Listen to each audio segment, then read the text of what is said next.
大家好，今日我哋又會講一個恐怖嘅故事，我哋就會開始啦。大家好啊！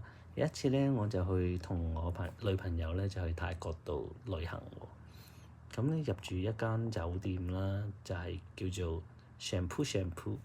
咁嗰間酒店咧入到去呢，開始都係好靚嘅，冇問題喎，全部嘢都。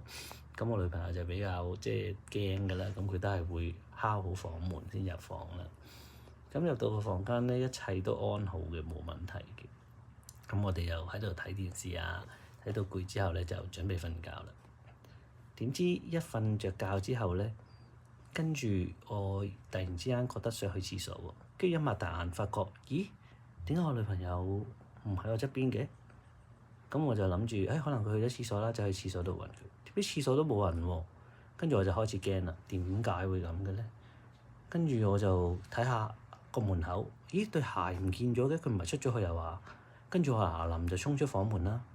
點知我就見到我女朋友望住咗出邊個走廊，嗰個走廊嗰度係有個窗口嘅。佢望住個窗口，個窗口係打開咗嘅。咁我就好驚啦，佢唔係想跳落去係嘛？跟住我就即刻衝過去捉住佢，問佢咩事啊你？但係佢係完全成個人係呆滯，唔知自己做緊乜嘅。跟住後尾我就即刻拖翻佢入房間，跟住我就問佢咩事啊？點解你會走咗出去嗰個走廊嗰度嘅？佢話唔知啊，我都唔知點解會自己喺出邊嘅喎。跟住後尾我就即刻閂翻晒啲房門，跟住後尾一閂埋房門，就聽到出邊嘅房門超級嘈，好似嗰啲古代進入咗個古代嗰啲打仗嗰啲聲，有啲人喺度射箭啊，同埋有嗰啲大炮嗰啲聲喺度轟轟轟喎。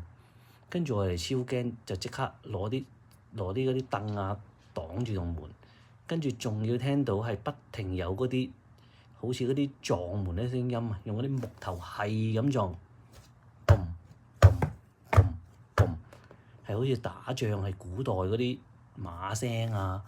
哇，成晚都喺度咁樣喺度嘈喎！